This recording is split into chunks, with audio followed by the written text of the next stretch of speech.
Welcome to AI and Machine Learning Deep Dives. So, what if you could build a machine learning model that gets smarter, not just by learning, but by obsessively focusing on its own mistakes? Well, that's the core idea behind one of the most powerful algorithms out there, gradient boosting. It's an absolute game changer for predictive modeling, and today we're going to unpack exactly how it works. All right, let's dive right in. So, here's the big question we're going to tackle. How do you actually build one super strong model from a bunch of simpler ones? Well, the secret is to make each new model fix the specific errors of the model that came before it. And that right there is the whole idea of boosting. Okay, so let's start with the basics. What exactly is this thing? Gradient boosting is what we call an ensemble technique. Now, ensemble is just a fancy word for combining multiple models, but the real magic is in how it combines them.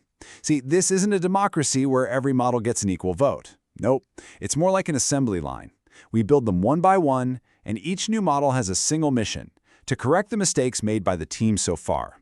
It's a constant, iterative process of refinement. To really get this, let's compare it to another famous method, random forest. With random forest, you build hundreds of decision trees independently, all at the same time, in parallel. Gradient boosting is the complete opposite. It's sequential. The second tree is built entirely based on the performance of the first one. The third one depends on the first two, and so on. Each model is literally built to stand on the shoulders of the ones that came before it. That brings us to takeaway number one. Gradient boosting is an ensemble method where simple models are combined to create a single, powerful model. Okay, theory is great, but let's make this real. I'm going to walk you through a simple example.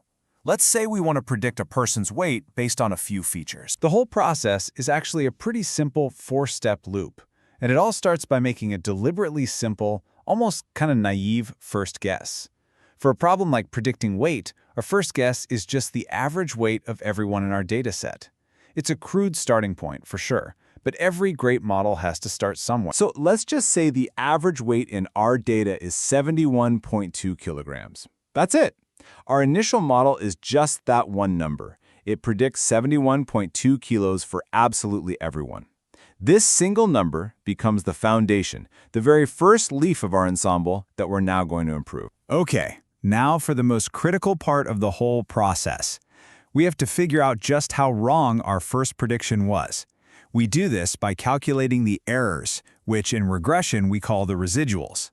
This is simply the actual true weight minus our predicted weight. And this is where the magic really starts to happen. We're actually measuring our mistakes.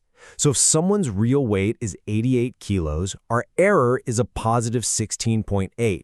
If they're 59 kilos, our error is a negative 12.2.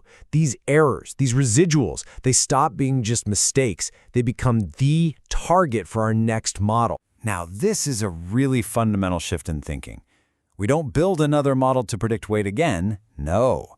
We build a new decision tree, and its only job is to predict the errors from the last step.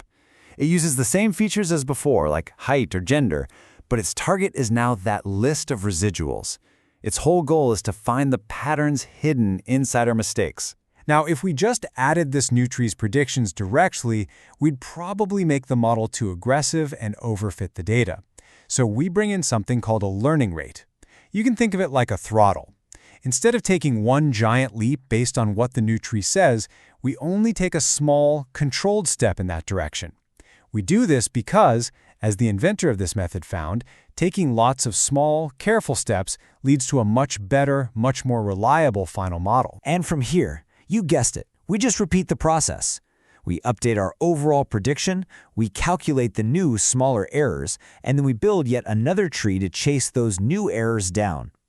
With every single cycle, the model gets a little bit smarter, relentlessly hunting down the mistakes that are left.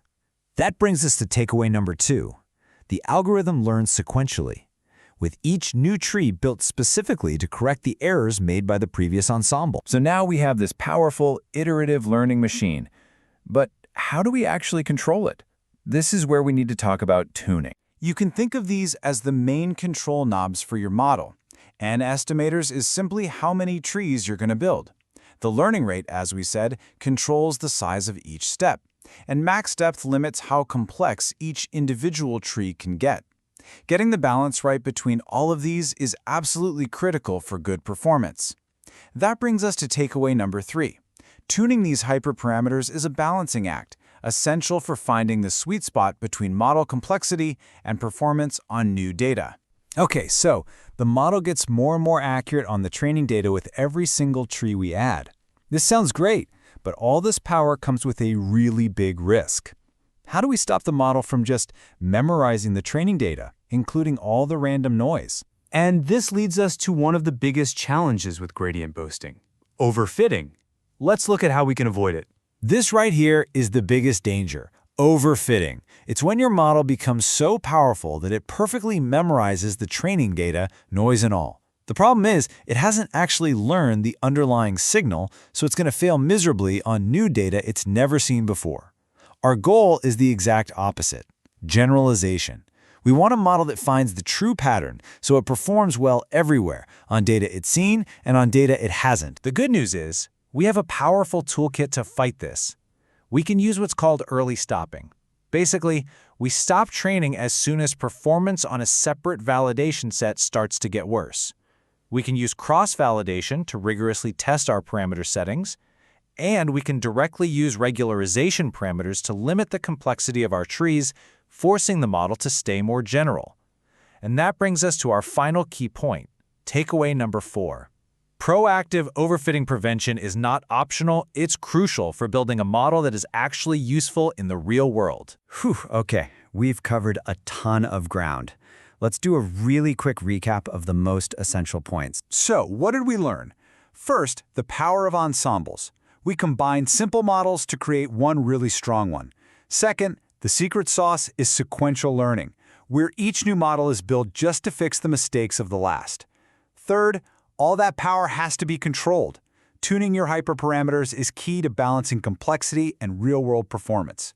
And finally, you always have to be on guard against the main enemy, overfitting, by using robust prevention techniques. You know, the core idea here, this concept of sequential error correction, it's way bigger than just the decision trees we used in our example. The technique itself is incredibly flexible. So that leaves us with a pretty fascinating final question. If boosting works this well for trees, what other kinds of simple models could we boost? And what new complex problems could we solve if we did? That's all for now, folks. Please like, share, and subscribe for more like this.